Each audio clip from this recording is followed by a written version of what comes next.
Der Schwarzwald ruft. Los geht's. Auf der Schwarzwald-Hochstraße sind wir jetzt unterwegs. Sie ist die älteste Panoramastraße Deutschlands und führt uns mitten hinein in den schönen grünen Schwarzwald, den weltberühmten Black Forest.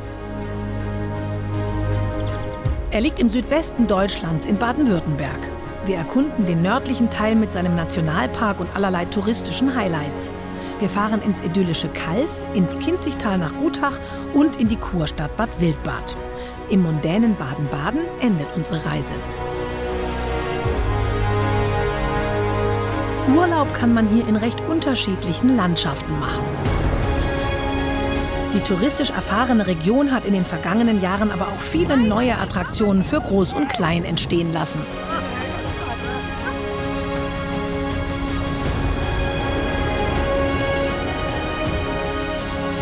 Altbewährtes ist geblieben und manches wird von der jungen Generation modern präsentiert. Ach ja, und dann Baden-Baden. Kommen Sie doch einfach mit. Wir sind unterwegs im nördlichen Schwarzwald.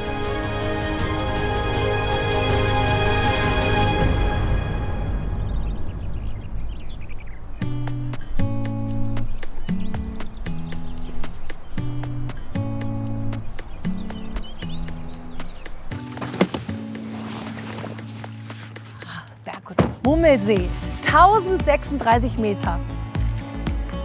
Die Urlauber kommen gerne hier hoch, auch weil der Mummelsee so schön sagenumwoben ist. Einst sollen hier geheimnisvolle Nixen gewohnt haben.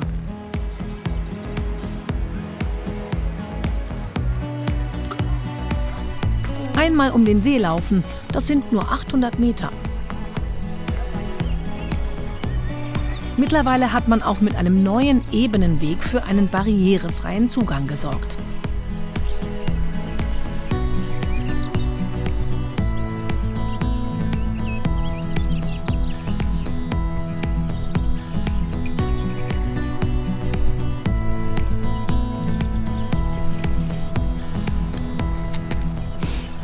Hier bei der Nixe vom Mummelsee soll man alle Sorgen im See versenken und darf sich was wünschen. Herzlich willkommen im nördlichen Schwarzwald. Hier beginnt unsere Reise. Und ich wünsche mir was.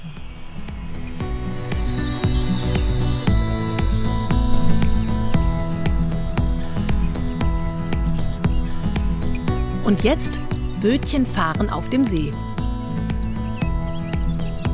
Und zwar unter der sachkundigen Führung von Rangerin Rike Schneider. Eine ganz schön trübe Farbe hat das Wasser. Der Mummelsee ist ein Überbleibsel aus der letzten Eiszeit. Einer von 7 verbliebenen Karseen. Die sind aber alle so dunkel. Das liegt bei uns am Gestein. Das ist sehr eisenhaltig, das Wasser. Und das rostet quasi. Deswegen ist das so Eben, dunkel. es sieht so ein bisschen rostbraun aus. Genau, es ist, im Endeffekt ist es ein bisschen wie Rost. Ja.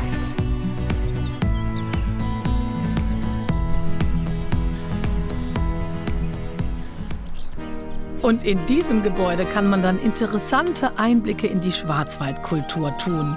Mit allem Drum und Dran. Mein Schwarzwald, wie schön ist deine Welt. Berge und Täler und See und Wald und Feld.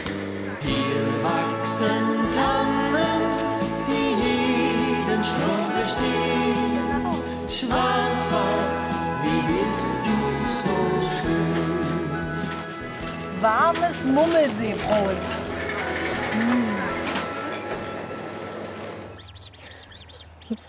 Die Schwarzwaldente, die wollte auch mit. So, Rico, und jetzt orientieren wir uns. Wo wollen wir hin? Das ist ein richtiger Schilderwald. Ja, wir gehen auf die Hornisgrinde. Und ich würde sagen, wir gehen hier rum über den Katzenkopf. Das ist richtig schön.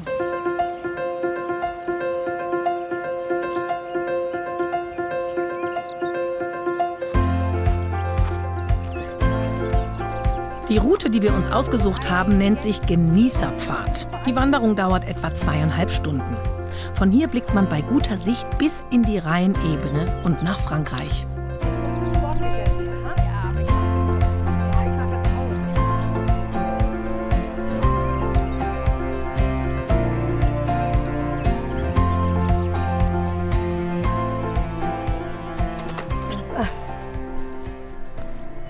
Also wie ist es jetzt mit dem Schwarzwald eigentlich, Rike? Schwarzwald heißt da wegen den schwarzen Tannen, Bäumen? Oder warum? Durch die Römer. Die haben damals gesagt, Silva Nigra, der schwarze Wald. Die kamen unten aus der Rheinebene. Und für die war der Wald dann erstmal hier dunkel. Und die kannten das nicht. Und dann haben sie gesagt, wow, das ist der schwarze Wald. Aber der Schwarzwald sieht ja heute nicht mehr aus wie damals. Früher hatten wir ganz viel Buchen-Tannen. Es war ein Buchen-Tannen-Mischwald mit vereinzelt Fichte. Und wenn wir hier so reingucken, dann sehen wir, dass nur wir... Nur Fichte fast. Genau, nur noch Fichte. Heute bereut man diese Monokulturen aus Fichten, in denen der Borkenkäfer Schaden anrichtet. Auch die große Wärme in Zeiten des Klimawandels erzeugt Handlungsbedarf, in Zukunft andere Bäume anzupflanzen. Die Frage ist ja auch, was kann hier auf Dauer gut wachsen? Ich glaube, es ist deutlich komplexer. Ich glaube, wir können jetzt nicht einfach irgendwo hingehen und eine südländische Baumart nehmen und sagen, die pflanzen wir jetzt hier, weil bei uns wird es ja jetzt wärmer, weil ja so viel mehr Faktoren mit reinspielen. Das Gestein, der Boden, der Niederschlag, dann der dauernde Wind von Westen. Das sind ja alles so Punkte, die muss man damit berücksichtigen. Ja.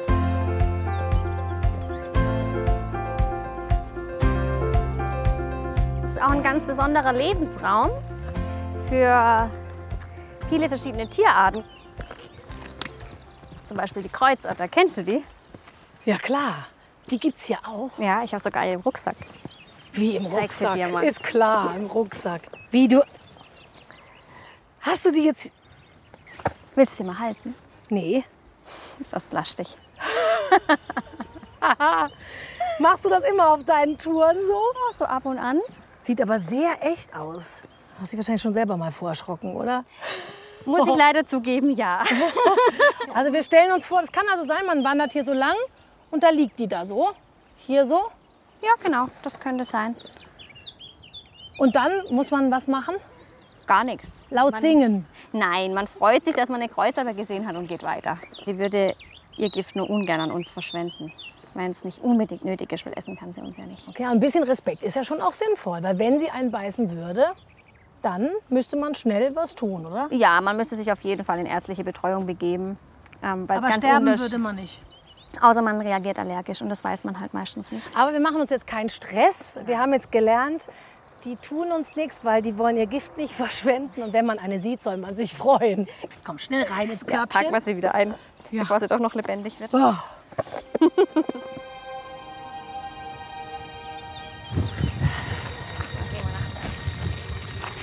Auf nach oben.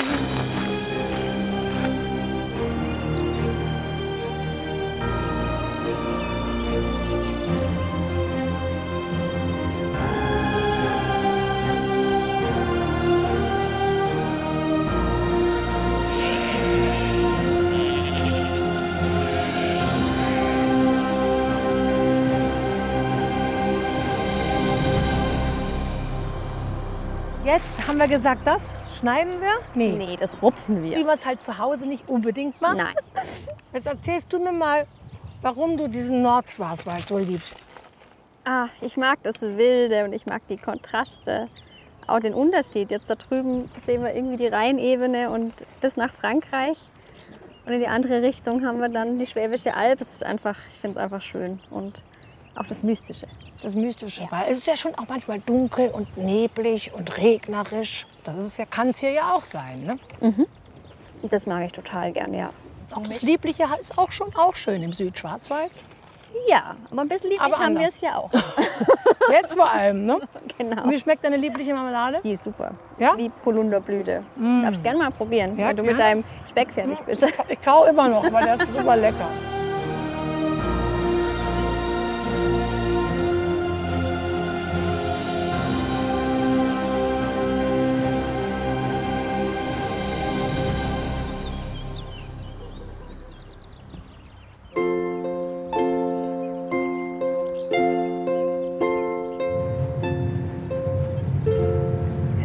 Weiter rein in den Wald.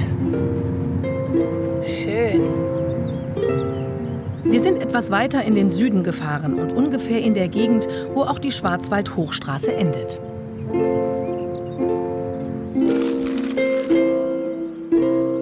Lust auf ein bisschen Wasserspaß? Unser nächstes Ziel ist die Bader Alm, deren Name man wörtlich nehmen kann. Danach geht's zu den wildromantischen Geroldsauer Wasserfällen, die mitten im Wald liegen.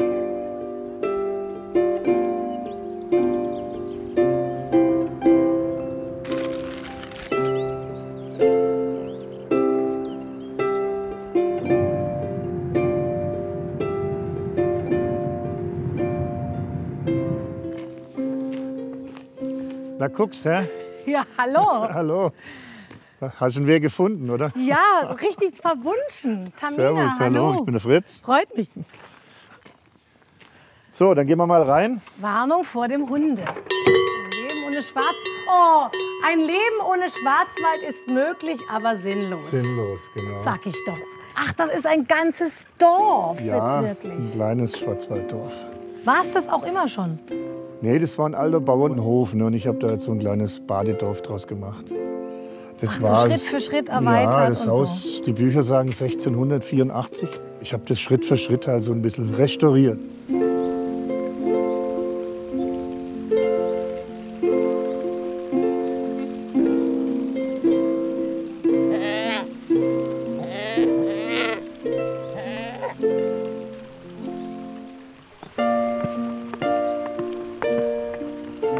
So, das ist unsere kleine Hühnersuite. Ach, ist das schön. So, hier geht's rein. Ah, da kann man drin wohnen. Da kann man drin schlafen, ja. Darf ich mal? Ja, bitte. Na, das ist aber echt. Das ist doch wie früher. Warte mal. So hat man früher, wenn man hier irgendwie kein Plumpsklo in der Nähe hatte, ne? Ja, das ist heute auch noch so. Ist heute auch noch so? Also wenn man hier übernachtet? Nein, nein, nein. Wir haben schon Toiletten hier. Was war hier vorher drin? Irgendwas ganz anderes Da war ein wahrscheinlich. Ziegenstall drin. Ziegenstall. Ja. Riecht gar nicht mehr nach Ziege. Nee. Und hier riecht's überhaupt nicht mehr nach Wein. Auch in einem alten Fass kann man übernachten.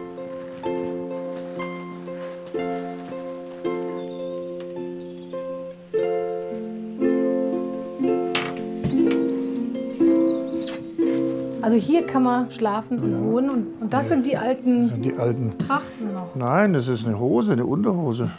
Guck, steht doch hier auch, guck. Das ist eine Ackerhose. Das ist eine Hose, halt mal. Ja. Die haben andersrum, so rum, die Damen angezogen aufs Feld. Die sind im Schritt frei gewesen. Und wenn die dann pinkeln mussten, Pieseln. ja, genau so. Und deshalb ist das so offen. Nur am Bein Schutz und dann keine Ja. Unterhose mehr noch. Nein, das war die Unterhose. Magst du mal anziehen? Da. Und dann da so, So, hin. ja, genau. Und hier umgeschnürt. Ja, hinten macht man zu. So. Schlau. Und hier ist echt, da war Freiheit und Abenteuer. Da war Freiheit und Abenteuer, genau.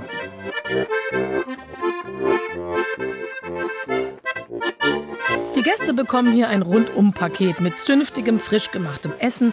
Wer mag, kann bei der Zubereitung auch mit anpacken.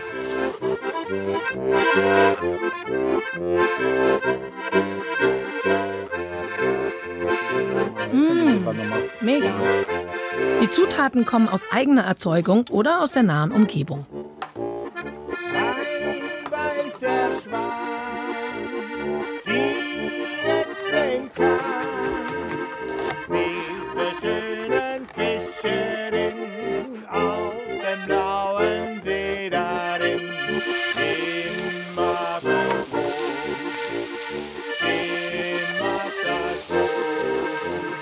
mit der schönen Fischerin ein schönes Kohlenschön.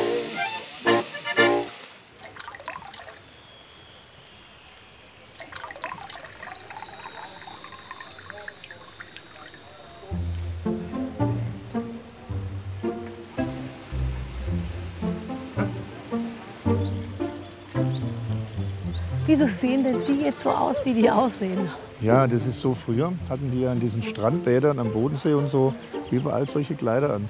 Ach was. Und jetzt jeder, der hier bei dir baden will, Da kommt alle, der muss, zieht sich so der ein- darf, ne? Der Darf. darf das anziehen, aber in der Regel ziehen alle sowas an, weil das ist ja kein Nacktbereich, man ist ja bekleidet bei uns. Ne? ja, man könnte auch einen Badeanzug anziehen einfach. Mal, wie sieht denn das aus, wenn jeder hier in verschiedenen Farben sind? Ist doch schön, wenn das alles Ton in Ton passt. Das Farbkonzept gefällt mir. Meine Ja, ja. Herren, das ist ja wirklich herrlich. Bisschen wie Sträflinge sieht's aus. So, hallo. Hallo, servus, hallo. So, jetzt ist es vorglühen, bevor es ins Bad geht. Genau. Oder? Hallo. Das sieht ja herzig aus, also wirklich. Ist schon bald bereit, ha? Ja, bereit. Ist das jetzt das erste Mal in so einem Anzug? Ja. Ja, das erste Mal. Fasching hatten wir das schon. Fasching hatten wir das. Schau mal, das ist ein Originaler Oi. von Überlingen von 1907. Ein originaler Badeanzug. So sahen die früher aus. Und siehst auf dem Stoff her, fass mal an, der ist ein ganz anderer also Stoff. Wie so ein Schwimm, So ein so bisschen- ein Badehosenstoff. Ja, ist das, ne? genau. Das ist gut warm, ja. Jetzt noch mal, oder?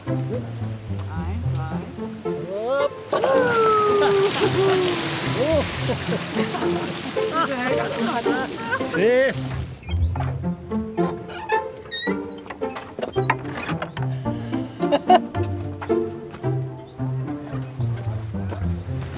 Wie ist es denn, Lady? Sehr gut, tiefenentspannt. Ja. Ich aufpassen. So, ich habe das Gefühl, ich fühle mich ein bisschen wie im Film. So, Fichtennadel. Wie tief geht's denn da rein? Ja, ist ein bisschen holprig auch unten. Oder unten? Ja, ein krasses Ding. Also das habe ich auch noch nie gemacht. Oh. Der Schaum, das ist jetzt Fichtennadelkonzentrat, oder was? So, guck mal, die sind schon alle tiefenentspannt. Die warten bloß noch auf dich jetzt. Ich noch nicht. So, einfach absetzen jetzt. Es ist schön warm. Und jetzt geht's alles über die Ufer. Was hat meine Sportlehrerin mal gesagt? In der Grazie eines jungen Walrosses. Schön. Hockt ihr jetzt oder habt ihr euch ganz abgesetzt? Ja. Ganz abgesetzt? Ja. Ganz bis auf den Boden. Doch, dann bin ich weg. Hallo. Das ist der Schwarzwald, wie man ihn auch erleben kann. Jetzt guck mal, da Oh. kommst du da. Ja? Und dann machst du die verkehrt rum und sitzt gerade drauf. Ah, schlau. Das haben die anderen auch schon gemacht, Ja. wahrscheinlich. Oh, jetzt ist viel besser. Oh, danke schön. Wasser, alles gut? Alles bestens, Temperatur ist gut, der Duft ist herrlich, die Sonne scheint ins Gesicht. Ach, zum Wohl. Es ist also wirklich das doch ein sehr wunderschönes Wohlfühlerlebnis der anderen Art.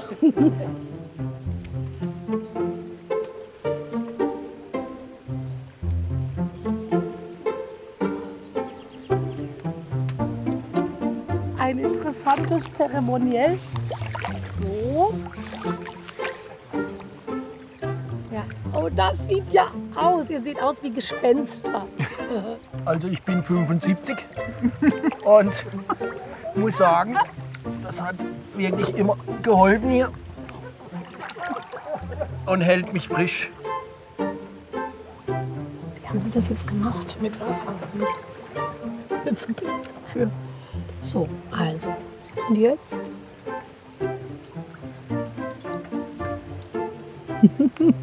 So. Genau so. Super. So, und jetzt entspannen.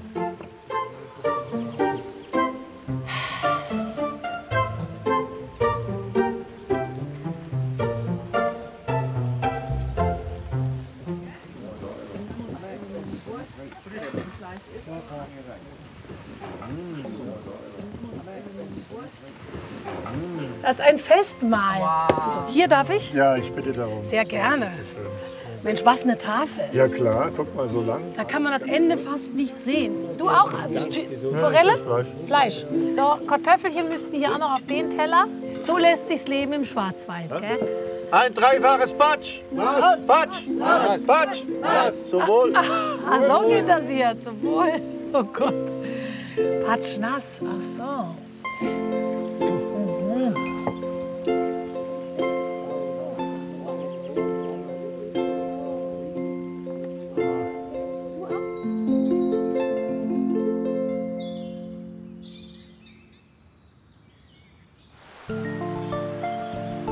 Am nächsten Morgen starten wir in einem romantischen Bachtal südlich von Baden-Baden.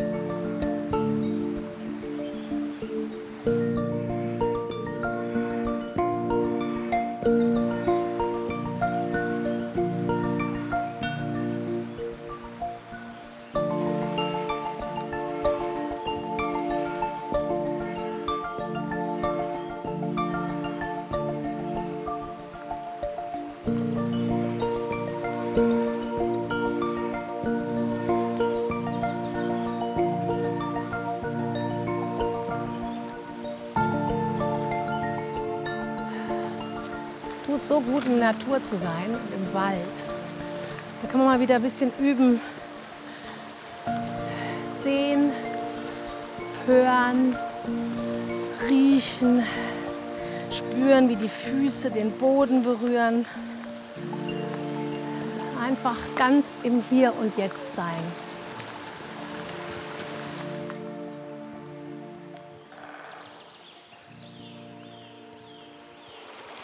Komm, trau dich.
Oh, Highland Kettles, die habe ich letztes Mal in Schottland gesehen und jetzt im Schwarzwald.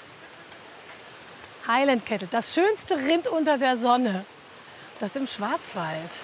Hier fühlen die sich wohl auch wohl. Die Black Forest Highlander besuchen wir jetzt mal. Danach geht's über die Schwarzwald-Hochstraße zum Freizeitzentrum am Mehliskopf und ins neue Nationalparkzentrum. Auf dem Lothar-Pfad schauen wir uns an, wie ein großer Sturm hier einst gewütet hat. Baumann. Hallo. Tamina, hallo. Hallo, hier weiß man schon gleich, um was es geht. Hallo, Genau, freut grüß dich. mich. Hallo. Und du bist? Hallo, ich bin Naomi. Naomi. Mensch, und das sind ja schon richtige Schwarzwald Die braucht's Survival für unsere Cars. für Weidewirtschaft. Der ist neuer wie der andere, aber naja. Ach, das ist ja mein Gefährt. Wie nennt sich sowas? UTV nennen die sich. Also wir nennen die beide immer so liebevoll TÜVs. TÜVs. Genau. Ha, Super. stark klar. Das ist elektrisch. Ist elektrisch, ja. Christine und Naomi Baumann nehmen mich mit ins Gelände, zu ihrem Highland Kettle Betrieb im Osttal.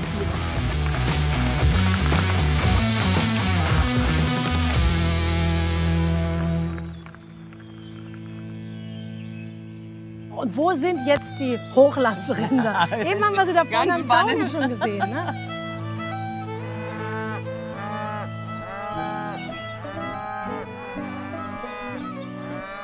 Guck dir diese Prachtexemplare an.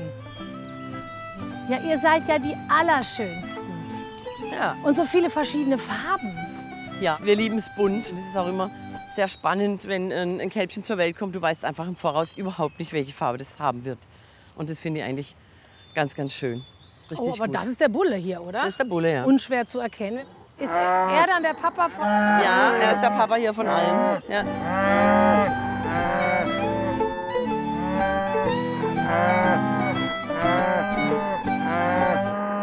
Und waren jetzt die ersten, die hierher kamen, kommen aus Schottland? Oder wo Ja. habt ihr die Ja. jetzt hergekriegt? Also 2 von den ersten Tieren, die wir hatten, waren noch original aus Schottland importiert.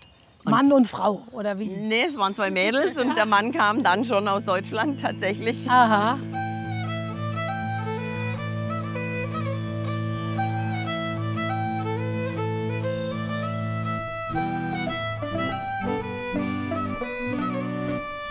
Die Tiere sollen hier ihren ganz natürlichen Instinkten nachgehen können.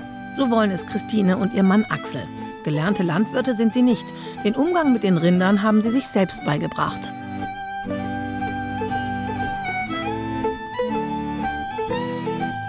Ich gebe dir schon mal ein Handwerkszeug. Habe ich immer dabei. Das ist die Striegelbürste. Das lieben die, wenn die damit gestriegelt. Ja. Wie beim Haarcreme. Oh, die ist ja hart wie Stahl. Ja, aber richtig raufkratzen, dann, das mögen die total. Das mögen die. Ja, total.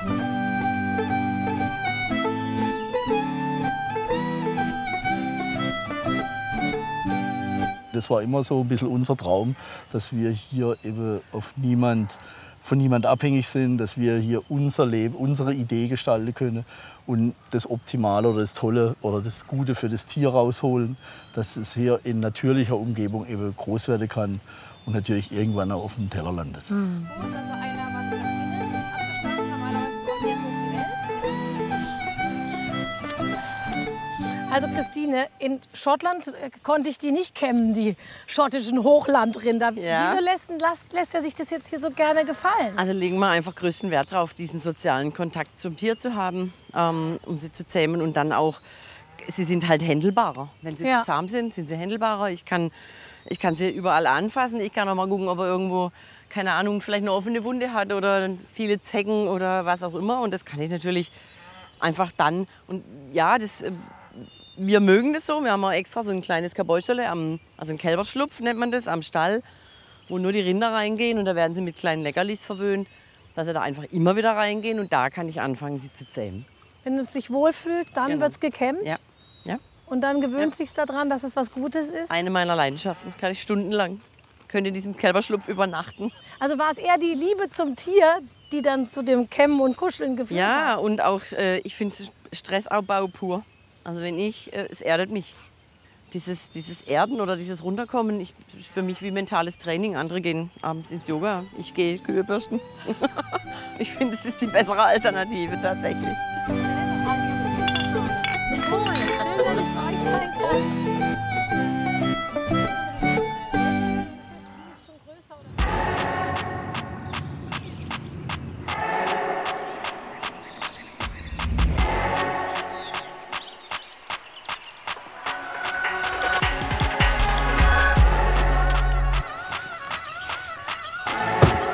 Am Mehliskopf gibt es schon lange eine Rodelbahn. Man kann aber seit kurzem etwas Spezielles dazu buchen. Das ist es, eine VR-Brille, virtuelle Realität. Die setzt man sich auf, während man hier diese Rodelbahn fährt. Und Rainer hat sich hier schon parat gemacht, weil man muss mit Fahrer fahren, weil ich kann ja nicht fahren, ich muss nur mich darauf konzentrieren. Ne? So ist das. Das heißt, ich setze mich jetzt zu dir und dann setze ich die Brille auf. Perfekt. Und dann? Guckst nach vorne einfach. Ja. Der Film startet automatisch. Und wenn ich mich übergeben muss oder sonst was, hältst du an? So schlimm wird es nicht sein. Okay, mal gucken. Ich bin gespannt. Also ich rutsche hier irgendwie rein. Perfekt. So, ja. Also jetzt über die hier drüber. Brille aufsetzen, sodass die selbstständig hält. Einfach nach vorne, geradeaus gucken. Geradeaus gucken. Und oh, da schießt schon was. Bitte halte ich an mir fest. Oh Gottes Willen. Also jetzt, oh Gott, ist das schräg. So, gute Fahrt. Oh, ich sehe eine andere Welt. Ich bin in einem Westerndorf.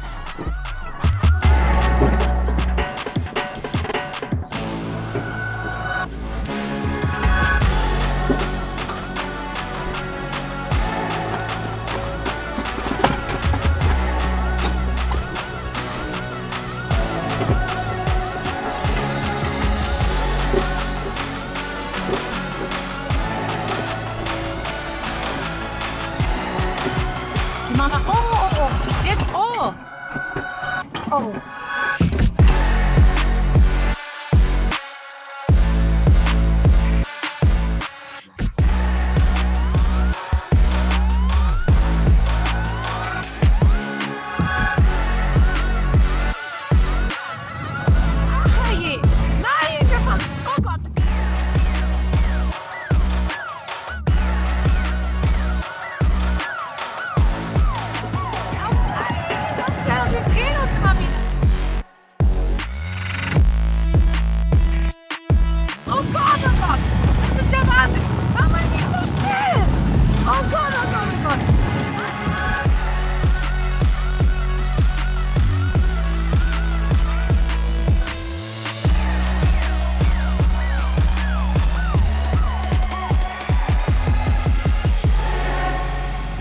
Jetzt kannst du loslassen, wir sind da. Ach. Und die Brille, sollen wir die abnehmen? Ja, die sollen wir jetzt abnehmen. Dir. Achtung. Ja. Ah. Geschafft. Ach, Herr Jemini. Ei, ei, ei, ei, ei.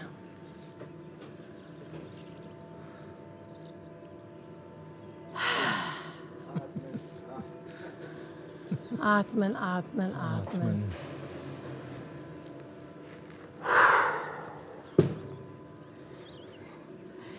Das Krasse ist, du kriegst die Welten gar nicht zusammen. Der Magen macht und alles macht.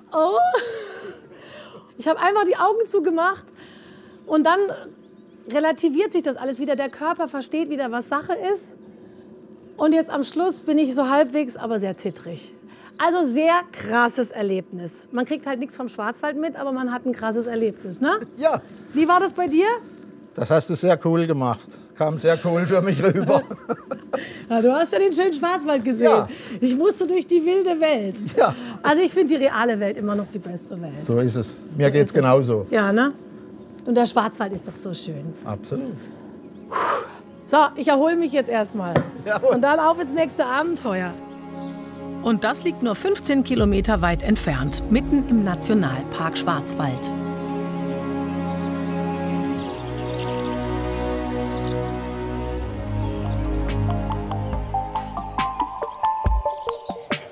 Wer durch die Natur wandern will, lernt sie hier ein bisschen besser zu verstehen. Im Nationalpark gibt es übrigens auch einige wenige Luchse, die wohl aus der Schweiz eingewandert sind. Auch Wölfe gibt es hier.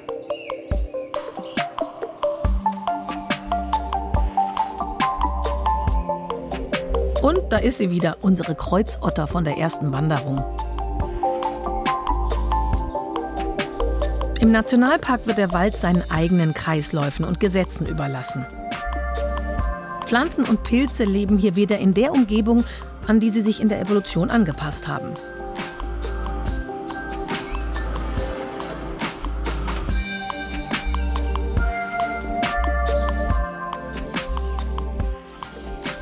Der Wildnispfad ist einer von etlichen Rund- und Wanderwegen im Nationalpark. Alle sind bestens markiert. Um die Natur zu schonen, darf man die Wege nicht verlassen. Es gilt das Wegegebot.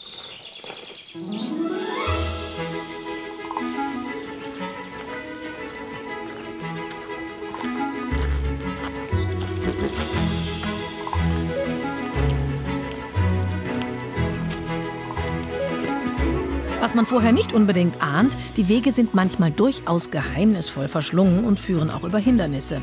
Feste Schuhe unbedingt empfohlen.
(1999) hat in dieser Gegend ein schrecklicher Orkan getobt, der selbst uralte Bäume entwurzelt hat.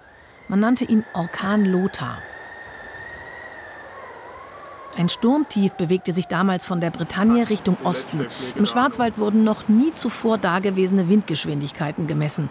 Bäume knickten ab wie Streichhölzer. Gut, das liegt. Gott, das fällt, guck mal. 13 Menschen kamen hier im Unwetter zu Tode, weitere bei den Aufräumarbeiten danach. 27. Dezember, der Tag nach Lothar. Der Schwarzwald bei Baden-Baden hat sich in 2 Stunden mehr verändert als in den 200 Jahren davor. Orkan Lothar ist mit über 200 Stundenkilometer über Süddeutschland hinweggefegt und hat weit mehr hinterlassen als zerstörte Wälder, Gefühle der Ohnmacht und Ratlosigkeit. 2003 wurde ein Rundweg eröffnet, um das Unglück zu dokumentieren. Man nennt ihn Lothar-Pfad. Jetzt. So, jetzt sind wir im Nationalpark und zwar hier. Das ist der Lothar-Pfad. Ah, und das alles, was dunkelgrün ist, ist Nationalpark? Genau. Das ist das Gebiet, wo wir wirklich nichts mehr machen, wo Natur einfach Natur sein darf. Und die wird jetzt immer größer. Und wir wollen jetzt hier auf den Lothar-Pfad. Ist das der? Nee, das ist die Straße. Ah ja, hier. Ach, ja, Auf der genau. laufen wir nicht. Und jetzt wollen wir da Man rein. sieht es hier.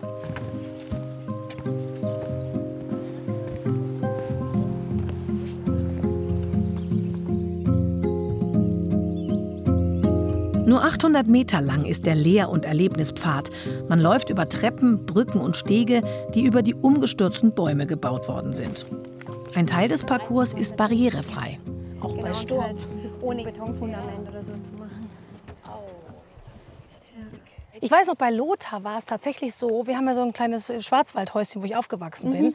Und der Lothar kam und 3 Bäume sind fast in sind ins Grundstück reingeknallt. Wow. Okay. Und so kurz vor unserem Haus, vor dem Dach.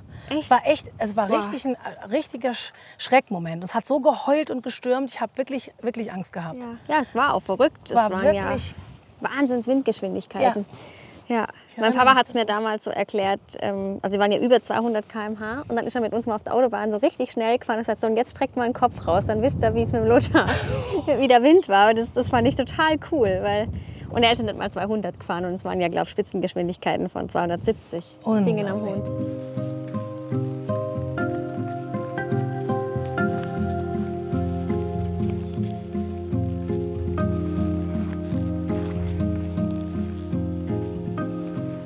Wächst es schon wieder zu. Das ist ein kleiner Dschungel, gell? Holt sich die Natur wieder alles zurück. Und dann hat man auf dem kleinen Teil, wo jetzt der Lothar-Pfad gebaut ist, gesagt, da lassen wir es mal liegen und gucken einfach, was passiert. Was macht die Natur mit so einer Fläche von allein, wenn man es nicht wegräumt? Ja, und zack, die Natur kommt wieder, ne? Ja. Aber anders. Ja, es ist schon wieder ein richtiger junger Wald. Aber es ist spannend zu beobachten, was passiert. Und das ist im Endeffekt ja auch die Idee hinter einem Nationalpark. Wirklich einfach mal Zuschauer sein, Natur sein lassen und zu beobachten, wie die Natur die Probleme selber löst, ohne Mensch.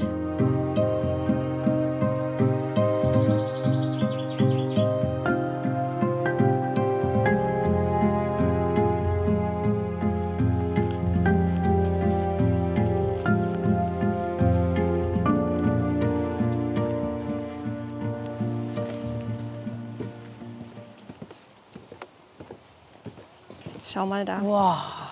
Mega schön, oder? Eine Skulptur. Das ist jetzt so eine Fichtenwurzel. Eigentlich kommt sie aus dem Gebirge. Da kann sie sich damit super an Felsen festklammern. Aber bei uns bildet sich dann einfach dieser Teller. Ja. Und dann kam der Lothar und hat hier alles weggemäht.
Etwas schauerlich fühlt sich die gigantische Ruine von Kloster Hirsau heute an.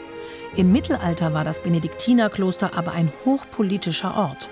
Denn von hier aus erneuerte sich die katholische Kirche im deutschsprachigen Raum. Ämterkauf und ein ungezügeltes Liebesleben schienen zu dieser Zeit in der Kirche normal geworden zu sein. Mit dem sogenannten Hirsauer Formular wurde das Kloster nun dem Papst direkt unterstellt, was zum Beispiel zur Folge hatte, dass der Abt nicht mehr vom ansässigen Adel bestimmt, sondern frei gewählt wurde. So hatte der die Macht, die moralischen Zügel anzuziehen. Andere deutsche Klöster folgten dem Beispiel.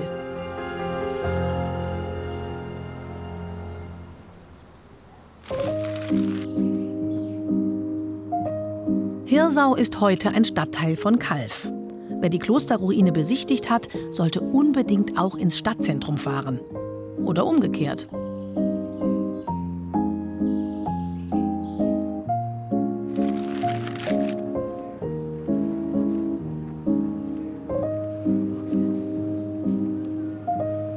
In Calw steht nahezu die gesamte Innenstadt unter Denkmalschutz. Die Gassen um den historischen Marktplatz wirken auf uns heute wie aus dem Mittelalter. Doch die Gebäude stammen zum größten Teil aus dem späten 17. Jahrhundert. Sie wurden nach Stadtbränden immer wieder mit dieser Bautechnik neu errichtet. Das alte Zentrum von Calw kam zum Glück recht unbeschadet durch den Zweiten Weltkrieg.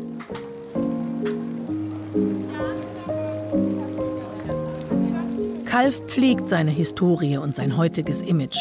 Die 15 ausgewählten Händler, die samstags hier ihre regional erzeugten Produkte verkaufen dürfen, werden auf der städtischen Internetseite einzeln porträtiert. Gelobt wird dort die gemütliche Atmosphäre am Markttag.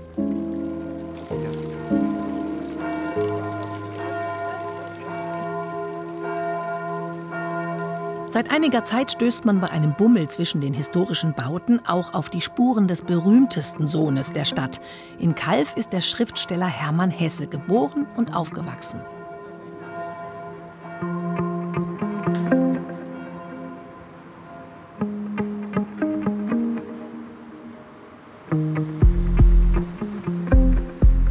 Hermann Hesse hätte sich wohl über diese Ehrung gefreut. Er mochte seine Heimatstadt, auch wenn die Familie eigentlich nicht unbedingt in dieses bürgerliche Fachwerk-Idyll hineinpasste. Beide Eltern waren evangelische Missionare und hochgebildet. Der Vater kam aus Estland, die Mutter ist in Indien geboren. Der junge Hermann Hesse rebellierte gegen die pietistische Frömmigkeit der Eltern und wurde in viele strenge Schulen und zuletzt sogar in eine Nervenheilanstalt abgeschoben. Er sah schließlich in der Religiosität der Eltern vor allem Scheinheiligkeit, eine Erfahrung, die Einfluss auf sein schriftstellerisches Schaffen hatte.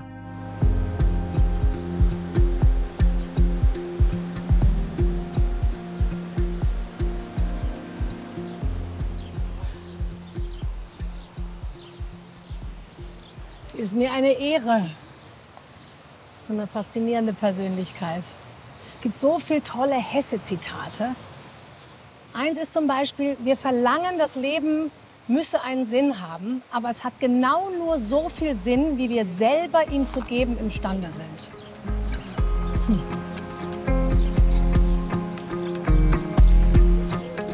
Das Geburtshaus von Hesse liegt direkt am historischen Marktplatz. Im Erdgeschoss ist heute ein Textilgeschäft.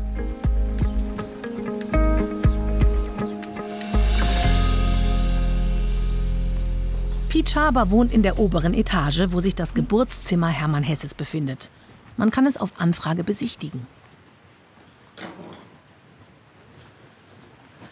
Hallo? Hallo, guten Tag. Sind Sie der Herr Schaber? Ja, ich bin der Piet. Das freut mich. Dann darf ich Tamina sagen. Ist ja, das gerne. Okay? Piet Tamina. Ja, wunderbar. So, hier durch. Ja, genau. Okay.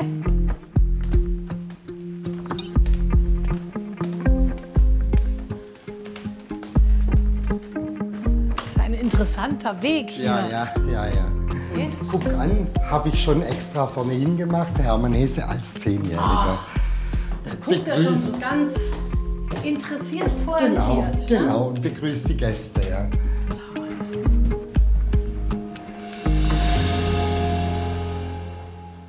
Dieses Zimmer, in dem Zimmer wurde am 2. Juli 1877 Hermann Hesse geboren. Und wir haben das Zimmer wieder in den Originalzustand zurückversetzt. Ja, und schon eine schöne Atmosphäre und schon auch ein geschichtsträchtiger Ort. Wenn man Hesse hört, Hesse ist sehr berühmt, aber der familiäre Hintergrund von Hesse ist natürlich hochinteressant. Der Großvater war ein ganz bedeutender Missionar in Südindien. Er war ein großer Mentor für Hermann Hesse und hat den Hesse, der ja schon auch ein schwieriges Kind war, weil er so gescheit war, hat er den immer mit Souveränität betreut und begleitet. Hast du denn irgendwas, was du besonders schätzt oder wo du sagst, das ist so ein Zitat, was mir was gibt? Sei du, der du bist. Das fand ich toll, das ist sehr leidgebend, ja, schön. Ja. Ich habe so ein kleines Büchlein, da wurden so die schönsten auch Briefwechsel und spannende Gedanken zusammengestellt. Das heißt Hesse für Gestresste. Okay. Das habe ich oft dabei und dann gucke ich mal wieder da rein und denke, Mensch, der hat so spannende Sachen gedacht und so auf eine tolle Welt. Ja, ein großer Denker, auf jeden Fall.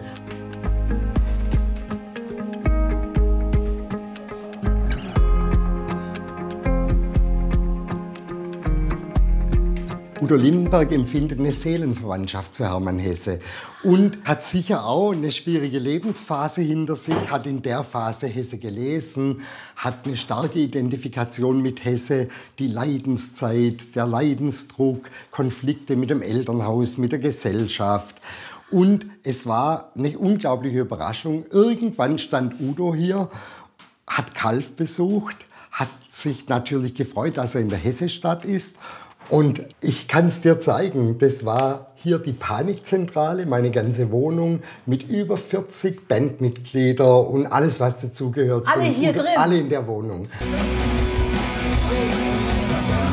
war ein Junge und seine Welt war ein Hinterhof in Hamburg-Altona.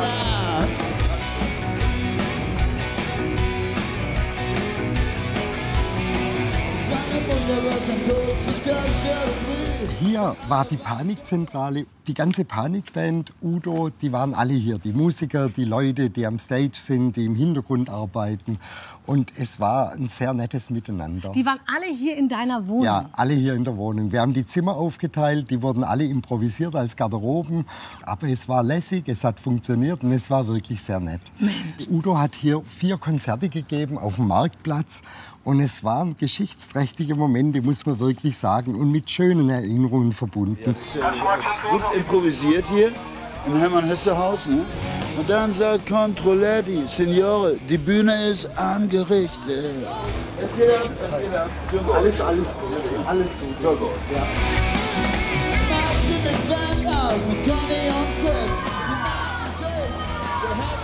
Und ich singe jetzt gleich auch für Hermann Hesse.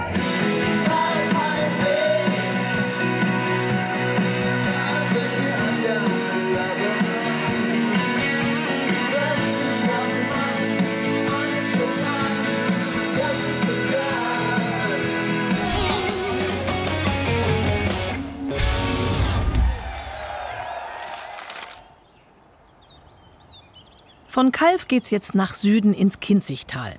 Auf dem Programm stehen eine ganz besondere Mineraliengrube, die Fans aus ganz Europa anzieht, und ein Freilichtmuseum, das man nicht auslassen sollte.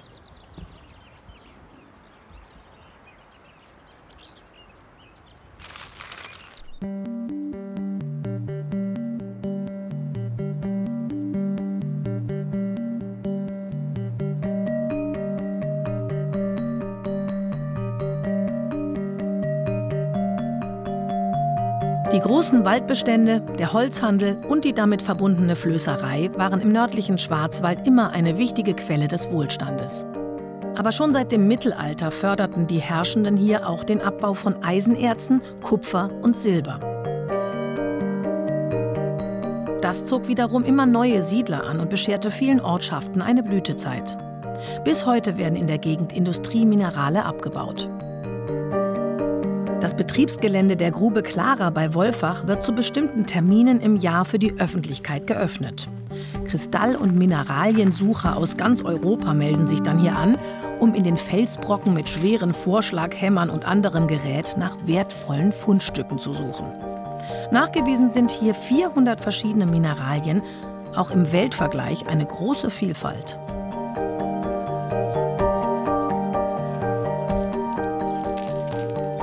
Das artet auch aus. Extrem. Der Garten ist voll, der Keller ist voll, die Vitrinen sind voll. Da steht dann nicht eine Vitrine, da stehen dann 10 Vitrine.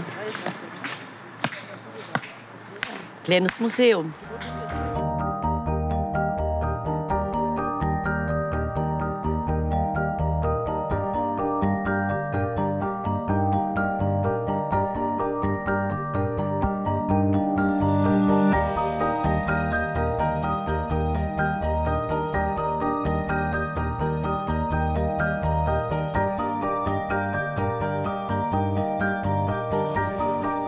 Die echten Fans kommen, wenn 4-mal im Jahr besonders große Mineralienhalden, die noch in Betrieb sind, fürs Publikum geöffnet werden.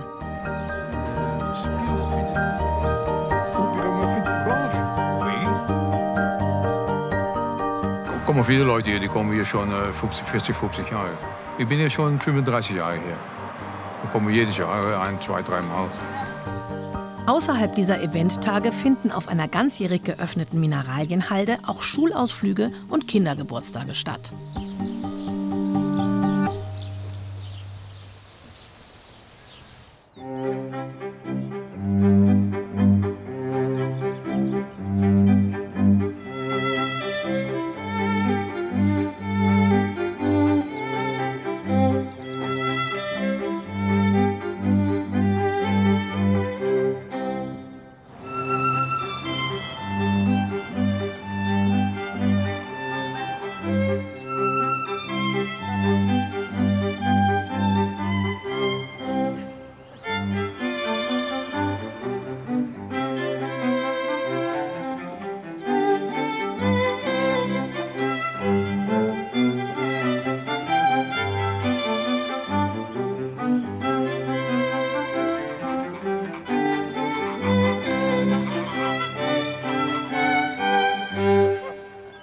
Die Damen mit dem Bollenhut sind jung, alles andere richtig alt.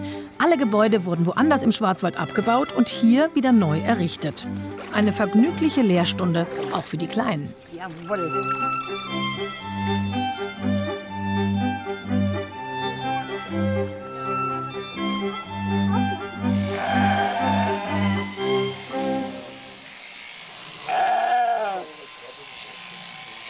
Ja, guten Tag. Ja, hallo. Sie sehen ja jetzt richtig nach Schwarzwald aus. Ja, das ist die original Schwarzwälder Tracht. Ganz Schwarzwald läuft im Bollenhut rum. Meine viele. Ja. Aber das stimmt ja nicht. Nee. Das ist nur Dörfer Gutach, Kirnbach und Reichenbach. Und das ist jetzt, also das Grün-Rot, das ja, ist... das Grüne ist für den schwarzen Hut. Und wenn man einen roten Hut auf hat, ist es rot. Und wie war das mit dem Schwarz und dem Rot? Das hat ja eine Bedeutung, gell? Richtig, rot ist ledig, schwarz ist verheiratet. Dass man es gleich von Weitem sieht. Ja. Und rot hat man hinter auch noch Spiegel, dass man prächtig aussieht. Das ist Aberglaube früher, weil wenn der Teufel von hinten kommt, sieht er sich im Spiegel und erschrickt und läuft weg. Und nur der Gute darf dann näher ran. Ja, und der schwarze Hut hat man keinen Schmuck, dafür der passende Mann, wo einen beschützt. Und was machen Sie jetzt in dieser schönen Tracht hier an diesem schönen Tag? Hier kommen Flusskreuzfahrer, also Amerikaner, und denen erkläre ich dann die Bollenhuttracht. Ah, die wollen sehen, wie es im Schwarzwald so... Richtig, richtig.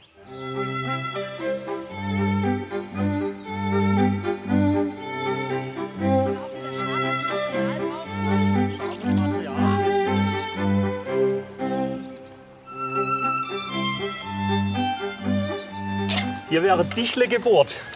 Dichle? Dichle, das sind die Rohrleitungen von früher. Ach. Quasi ein Kiefernstamm, harzhaltig, fein gewachsen. Und der wird im Herz aufbohrt von zwei Seiten. Und das ist die Rohrleitung von früher gewesen. Das macht man mit dem Dichlebohrer. Ich habe quasi schon angebohrt. Dann fahren wir jetzt mit dem Bohrer rein. Also das wäre einmal jetzt, ne? Genau. Oh, jetzt merkt man, es wird härter. Zweimal und mit Druck. Und mit Druck. Klar, der Stamm hätte auch Äste. Einmal. Bisschen schwerer. Ach eben. Und ziehen raus. Dann hilf ich gerade. So. Und da haben wir unseren nächsten Span. Oh, das sieht man doch prächtig hier drin. Ah, das sieht irgendwie so lecker aus. Also so schön sieht es aus. Guck mal, wie schön das geschält ist. Was hier gerade geschickt geflochten wird, ist Roggenstroh, das für mehrere Stunden gewässert wurde. Daraus werden jetzt Schuhe gemacht.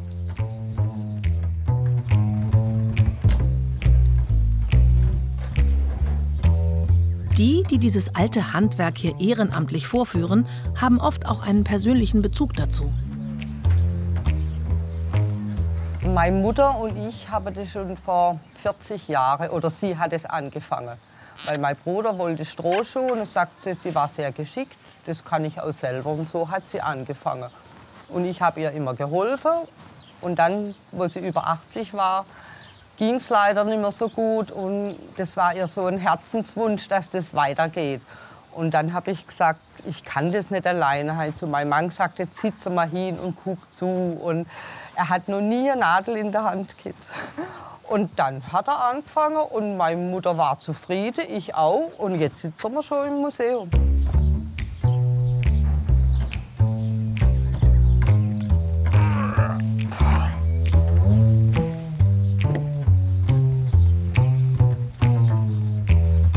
Das ist jetzt ein 40 Jahre alter Strohschuh. Den habe ich eigentlich in erster Linie dabei, weil ich zeigen will, wie alt Stroh werden kann. Viele Leute denken, das zerbricht und zerbröselt, dann ist es weg. Das hat unser erster Sohn getragen, vor 39 Jahren etwa. Dann 4 Jahre später der zweite Sohn. Dann kamen sie in die Kiste, dann war die Gummisohle porös. Vor 2 Jahren habe ich die Gummisohle runtergemacht, habe eine Ledersohle drunter gemacht. Und dann hat unser Enkelkind, der Jonas, diesen Schuh getragen. Wieder eine Saison lang.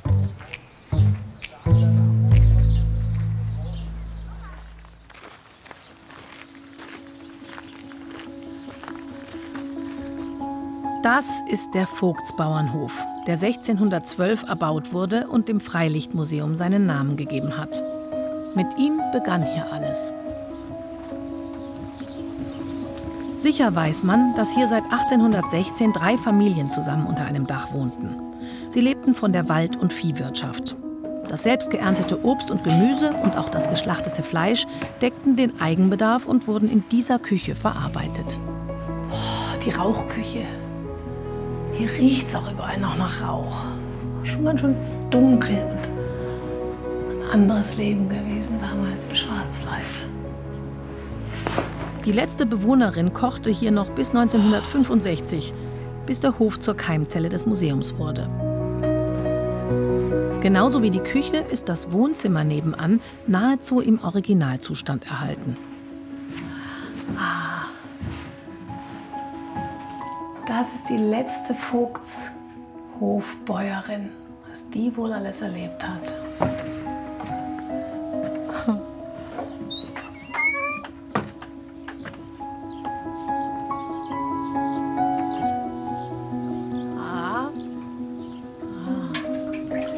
Hier die Milch gekühlt, im Brunnenwasser, Quellwasser.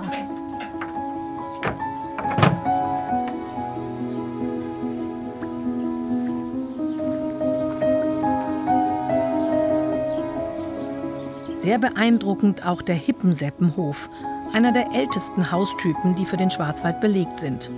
Im Obergeschoss befindet sich das sogenannte Schwarzwaldkabinett.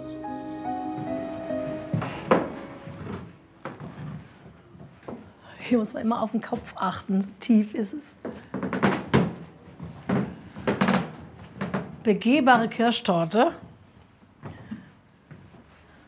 Das muss drin sein, Kirschwasser. Als Botschafterin des Schwarzwald ging ihr Siegeszug um die Welt. Geburtsstunde für die Königin der Torten. Bad Godesberg bei Bonn. Wer hätte das gedacht? Und dann noch erfunden von einem Schwaben. Im Godesberger Café Agner brachte ein gewisser Josef Keller 1927 erstmals das Rezept der berühmten Torte zu Papier. Die Kreation aus Kirschen, Sahne, Schokolade und Kirschwasser hat aber seine Vorläufer. Und deshalb ist es nicht ganz sicher, wer zweifelsfrei als Erfinder zu gelten hat. Tatsache ist auf jeden Fall, dass die Torte in den 1930er Jahren einen internationalen Siegeszug antrat.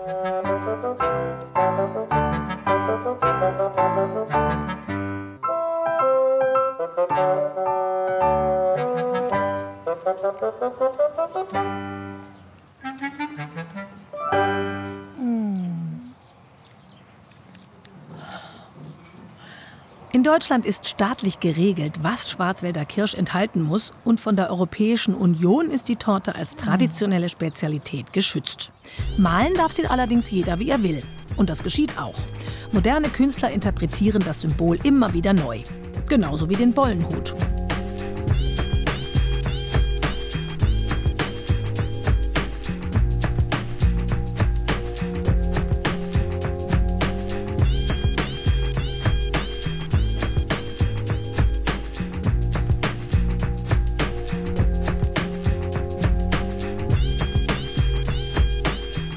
Junge Künstler im Schwarzwald machen sich ihren eigenen Reim auf ihre Heimat.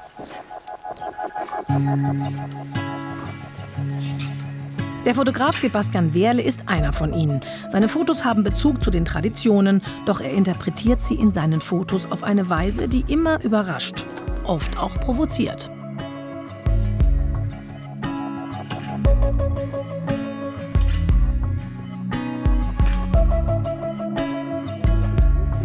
Seine Kühe sind im Schwarzwaldlook so unglaublich dekoriert, dass sie Aufsehen erregen. So brach der Fotokünstler auch eine Lanze für die Tierwelt im Südwesten.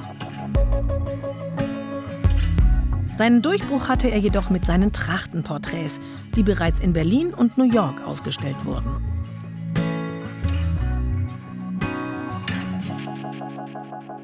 Und jetzt kommst du mit deinen Fotos, die ja auch polarisieren. Wie ist das? Ja.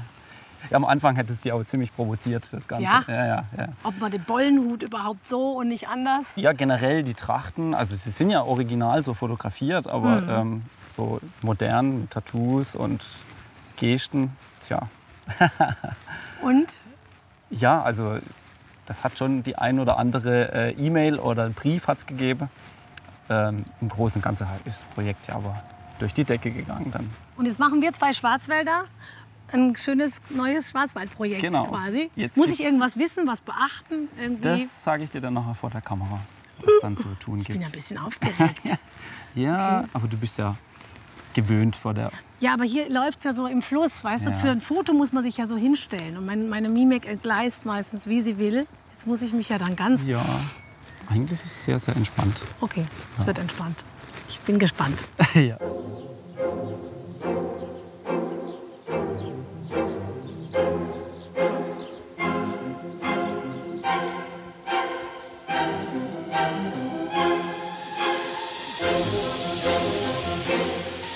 So, vorher.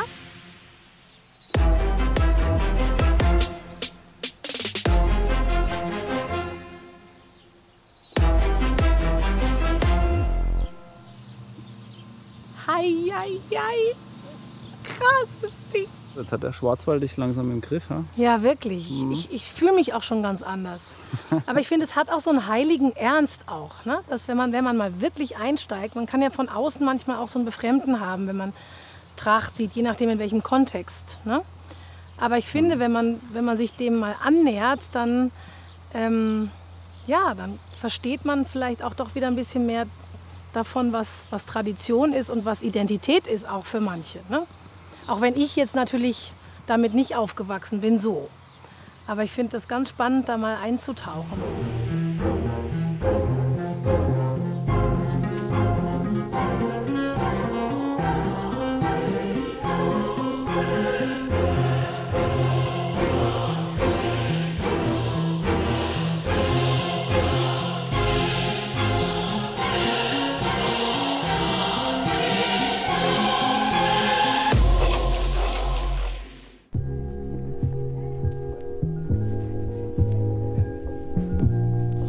Man bewegt sich ganz anders, weil man nicht möchte, dass der Hut irgendwie verrutscht. Ich erzeuge quasi so ein bisschen den Ausdruck so über die Haltung. So eine stolze Grundhaltung und von einem Gesicht aus einfach erstmal gar nichts machen. Und da arbeite ich dann so ein bisschen kleine Nuancen rein. Ich sehe schon, das wird richtig gut. So, mal ein bisschen rein. So, eins. Genau, mit dem Objektiv. 1, 2, 1.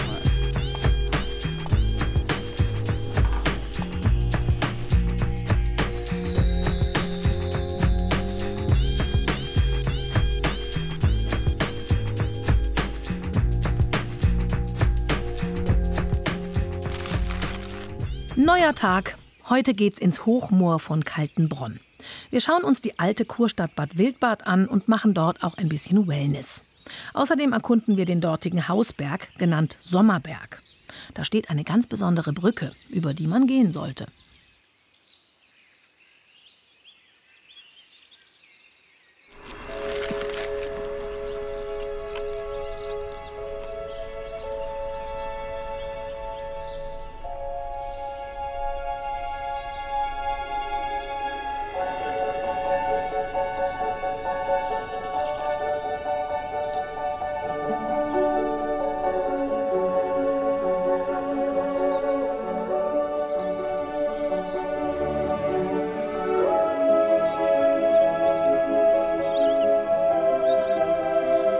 Wasserundurchlässiger Buntsandstein und starke Niederschläge haben hier Ende der letzten Eiszeit vor etwa 11.000 Jahren für Versumpfungen gesorgt. Die entstandene Torfschicht ist inzwischen 8 Meter hoch und sie wächst weiter in die Höhe. Deshalb die Bezeichnung Hochmoor.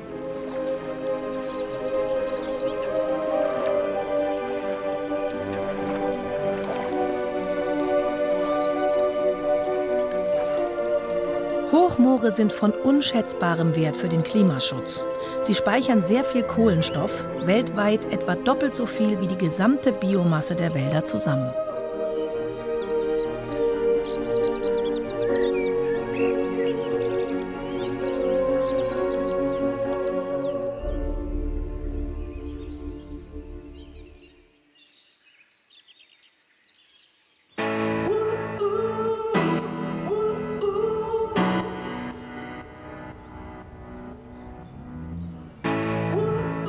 Da ist er, der Hausberg von Bad Wildbad. Oben gibt es über 200 Kilometer Wanderwege. Auf geht's zum Sommerberg.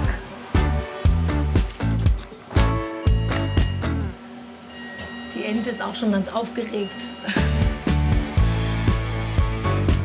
Diese Standseilbahn gibt es schon seit 1908. Sie überwindet 300 Höhenmeter und verkehrt heute das ganze Jahr über, meist im 30-Minuten-Takt.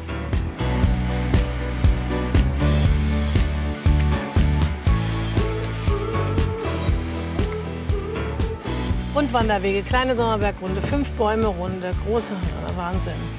Wildlife.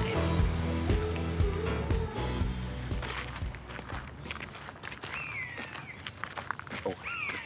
Hallo.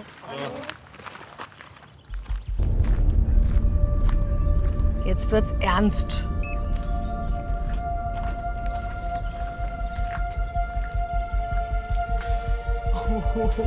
Okay. Das ist sicher so gebaut, dass es hält. Man muss sich immer klar machen, die Technik ist gut. Oh, es schwankt.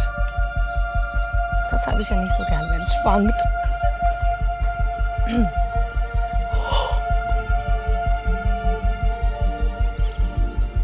Man spürt den Wind hier viel krasser. Und wenn dann so eine Böe kommt, dann schaukelt's echt. Also das ist wirklich so ein bisschen wie Fliegen.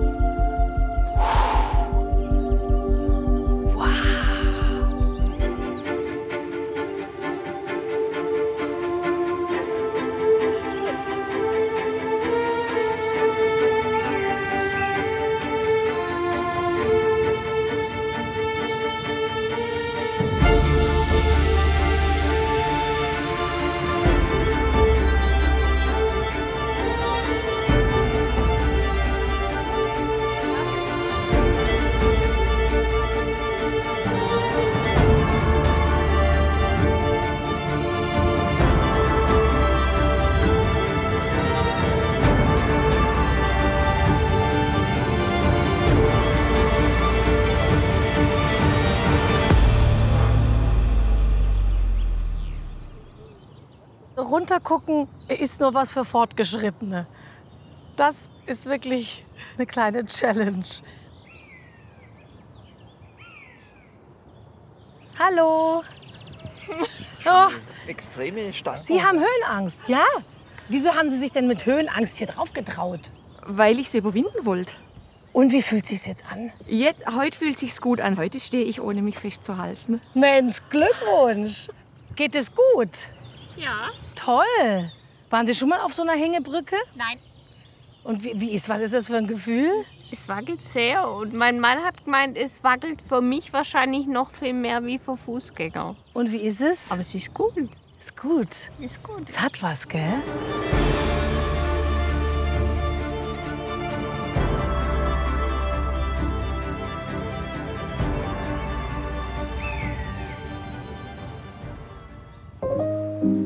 Das hübsche Städtchen Bad Wildbad hat noch andere Attraktionen zu bieten. Der Name lässt es schon erahnen. Hier dreht sich ganz viel ums Wasser und ums Kuren.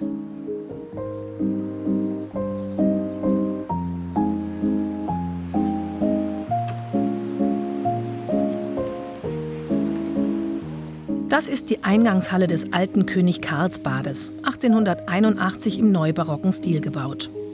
Einen Brunnen für die Trinkkur gibt es noch. Im Gebäude werden aber heute Tagungen und Veranstaltungen abgehalten.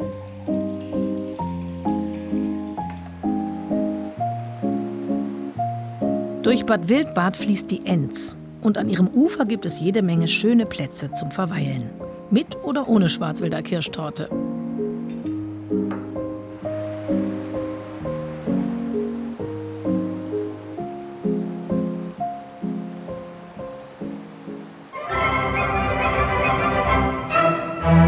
Und jedes Jahr gibt es hier ein Gioacchino Rossini Musikfestival. Denn der weltberühmte italienische Opernkomponist hat im Jahr 1856 eine Kur in Wildbad gemacht. Und nicht nur er. Im 19. Jahrhundert war hier ein wahrer Luxuskurort entstanden. Das legendäre Graf Eberhard-Bad wurde 1995 in Palais Thermal umbenannt und ist eines der ältesten noch erhaltenen Bäder in Europa. In dem Gebäude gibt es zahlreiche Fürstenbäder als Chambres séparées, also separate Räume. Frauen und Männer genossen die Zeit einst in getrennten Badezonen.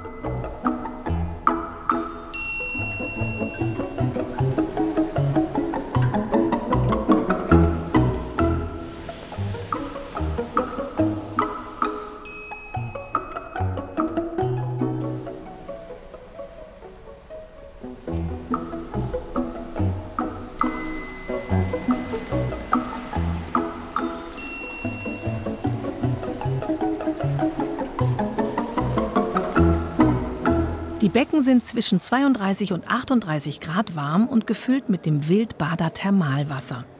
Es tritt an dieser Stelle schon seit Urzeiten ans Tageslicht. Da hat man früher in den natürlichen Urquellen, das war einfach nur ein Spalt oder eine Kluft in der Erde, ist man mit Leitern hinuntergestiegen. Da hat man sogar Funde gemacht mit alten Tongefäße. Hier mitten in Wildbad, zwischen dem Palais Thermal und dem Forum König-Karls-Bad, ist der Urquell, nennt sich das. Und da haben die Leute schon gebadet. Schon im Altertum sprach man dem Wasser eine heilende Wirkung zu. Die offizielle Heilwirkung von einem Thermalwasser, das kann man leider nicht wissenschaftlich nachweisen. Aber schon in der Steinzeit und kurz danach haben die Menschen festgestellt, dass das Wasser ihnen gut tut. Vor allem bei Gelenkschmerzen, bei Rheuma, Arthritis und solche Krankheiten hilft der Auftrieb vom Thermalwasser und die natürliche Wärme und natürlich die gelösten Mineralstoffe. Auch wenn sich das wissenschaftlich nicht nachweisen lässt, unsere Gäste schwören darauf.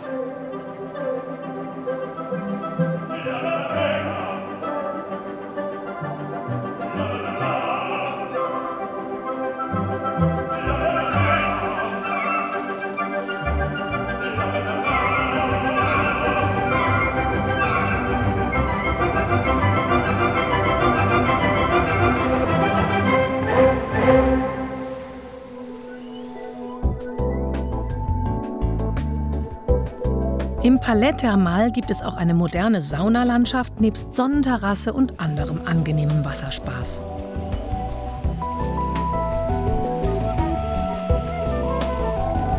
Auch eine sogenannte Eislounge für die Erfrischung nach dem Saunabad.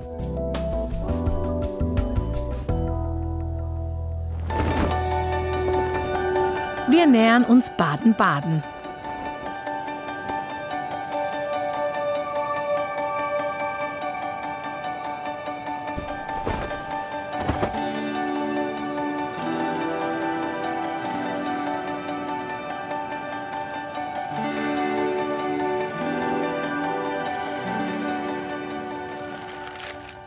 Baden-Baden ist eine Reise wert. Wir erforschen, wie eine hochmoderne Schwarzwälder Kirschtorte gemacht wird, stöbern in Luxusartikeln auf dem Flohmarkt und erkunden den Wellness-Tempel von Anno Dazumal und seine futuristische Variante heute.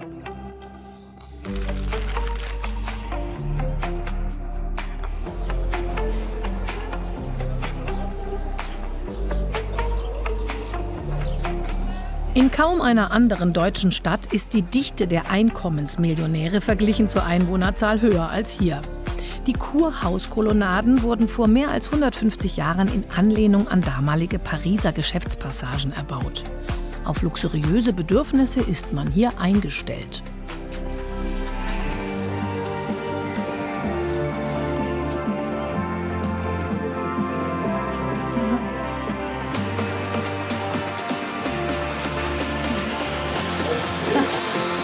Und hier ist er wieder. Der Fotograf Sebastian Wehrle mit seinen Trachtenbildern. Und gleich um die Ecke verkauft der Musiker Udo Lindenberg seine Werke. Denn Maler ist er nebenbei auch.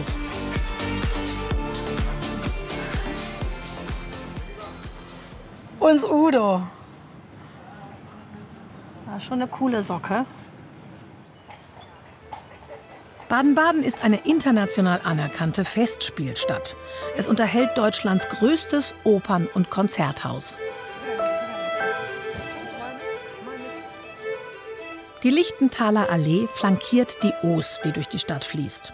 Die Allee wurde schon 1655 angelegt, aber zu Beginn des 19. Jahrhunderts zu einer 3,5 Kilometer langen Flaniermeile ausgebaut, wo sich elegante Villen und Hotels aneinanderreihen.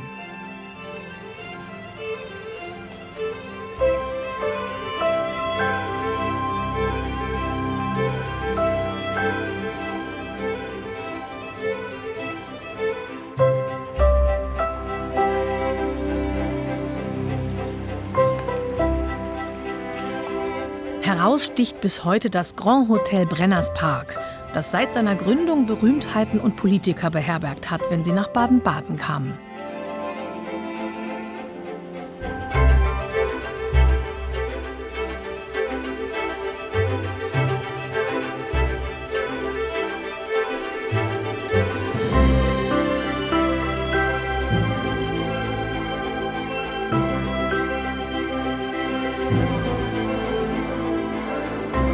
Dauergast im Grand Hotel ist übrigens Katze Kleopatra. Ursprünglich residierte sie in einem Pariser Nobelhotel. 2017 ermöglichte man ihr hier einen Neuanfang. Wir betreten die Kaminhalle, das Herzstück des Hauses, schon vor 100 Jahren. Die goldenen 20er, die gab es nicht nur in Berlin, sondern die gab es auch woanders. Es waren sehr viele illustre Gäste da und es war Vergnügungssucht eigentlich. So bis zu diesem Crash 29 ging es ja immer bergauf. Die Roaring Twenties. Ja.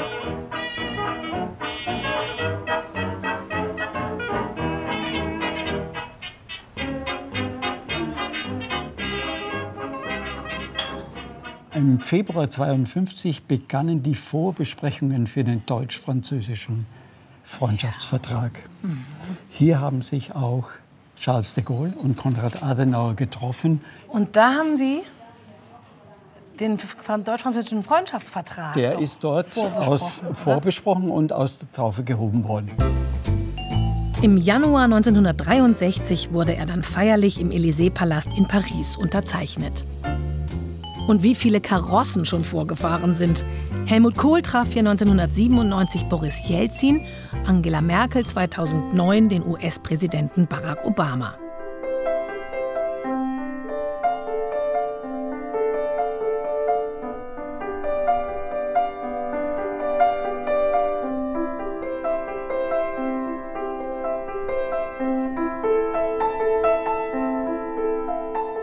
Hier kann man noch mal schön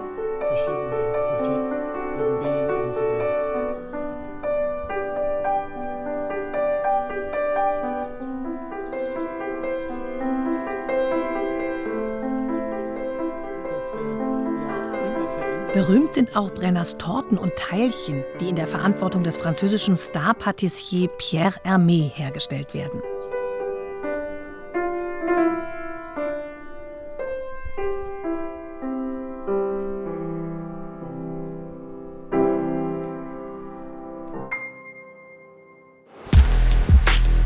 Und natürlich wird hier auch Schwarzwälder Kirsch kreiert. Französisch versteht sich, unter dem Namen Forêt Noire. Wir haben es hier also mit der Luxusvariante des Bonn-Bad Godesberger Geniestreichs zu tun. Dementsprechend hoch ist hier auch der Wissensstand über die Vielfalt der Rezepte.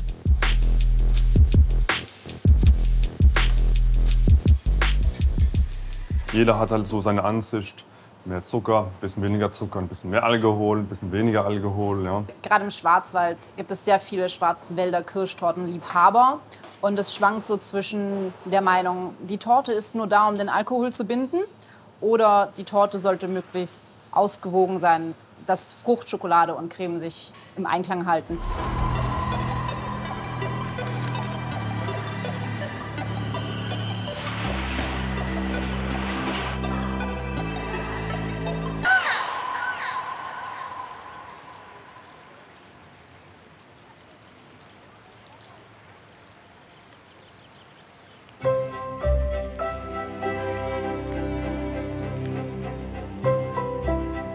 ...2006, Fußball-Europameisterschaft. Sohn von Beckham kam hier rein. Ich stand da gerade da oben, er hat mich nicht gesehen. Und er hat ungefähr von hier darüber einen Fallrückzieher gemacht und hat hier die edle Dame am Rahmen da getroffen. Ja. Nein, ernsthaft? Und dann hat er bemerkt, dass ich da drin stehe. Aber nicht Beckham, sondern der Sohn von Beckham Sohn, war ja, das. ja. Und wie Ja. haben Sie reagiert? Ja, gelassen. Alle Prominenten, die hier waren, haben sich im Gästebuch verewigt. A beautiful Oh, hotel ja. and a great night. All the Ja. best. Das ist natürlich George. George Clooney. Hier, George. Einfach vorsichtig, dass man hier nicht... Clinton? Ja, Wonderful to be here. Ja. Thanks so much. ja. Das sind ja alles Dokumente, die aus dem... Oh ja. Ist es oder ist es? Loriot? Na, man sieht sofort, War oder? aber vor meiner Zeit. Zack, mit so ein paar Ja. Strichen und ist Ist es es. sofort klar, oder? Toll. Ja. Und auch Frank Sinatra verewigte sich hier mit seiner Unterschrift.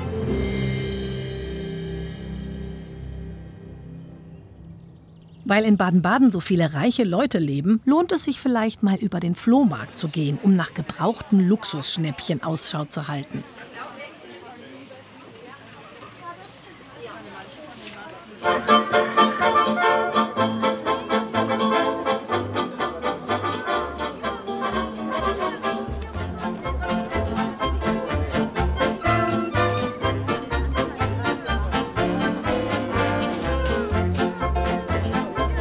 Das ist hier der Flohmarkt am Fuße der Trinkhalle. Und bin mal gespannt, wie das in Baden-Baden sich so anfühlt auf dem Flohmarkt.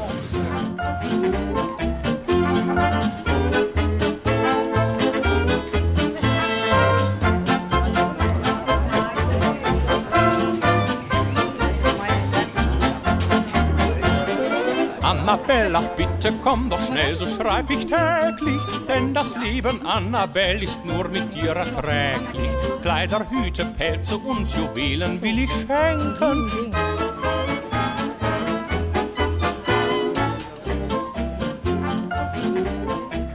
Also das ist wirklich schön hier in Baden-Baden. Es ist eine sehr entspannte Stimmung und es ist so eine ganz wertige Vielfalt. Es ist wirklich schön, hier so entlang zu schlendern.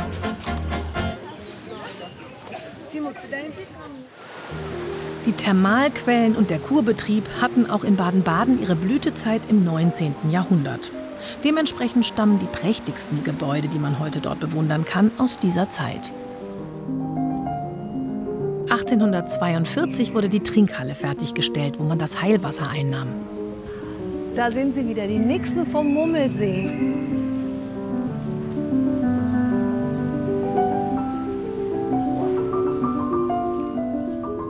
Das Baden-Badener Thermalwasser stammt aus dem Florentinerberg. Ganz nah beieinander befinden sich die beiden großen Bäder der Stadt, die unterschiedlicher nicht sein könnten.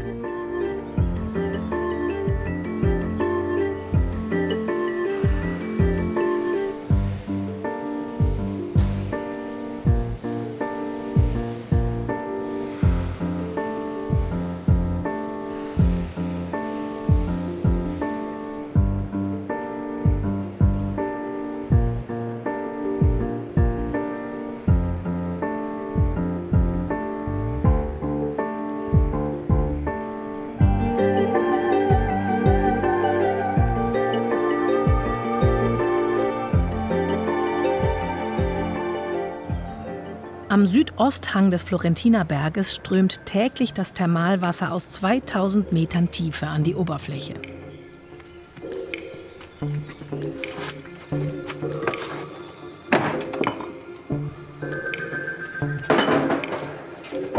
Dietbert Anderle ist für die Aufbereitung des Thermalwassers zuständig. Das geschieht hier.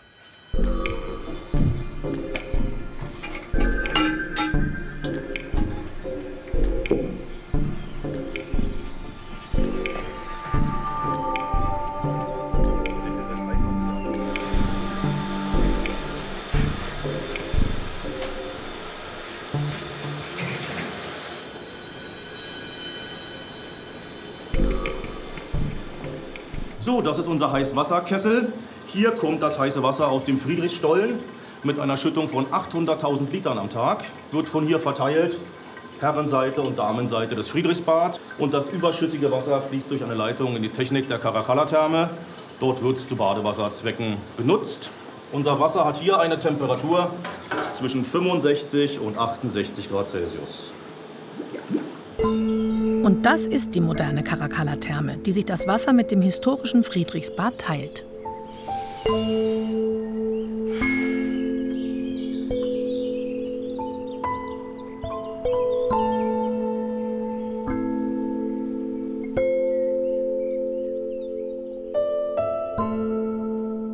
Wie im historischen Bad atmet hier alles den Hauch von Luxus, nur in der modernen Variante.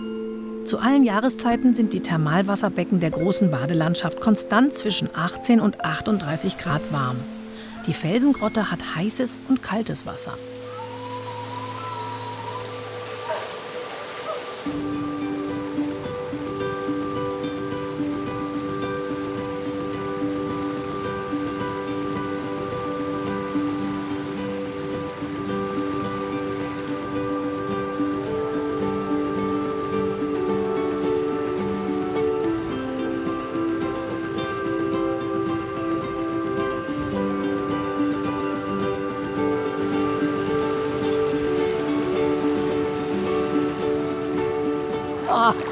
Also ich bin jetzt schon so richtig schön tiefenentspannt. Und was soll ich sagen? Der Schwarzwald ist einfach wunderschön. Ganz viel Genuss, was für die Seele, was für den Körper. Mir hat es richtig viel Spaß gemacht und ich hoffe Ihnen auch. Und jetzt tauche ich noch mal so ein bisschen ab und freue mich aufs nächste Mal.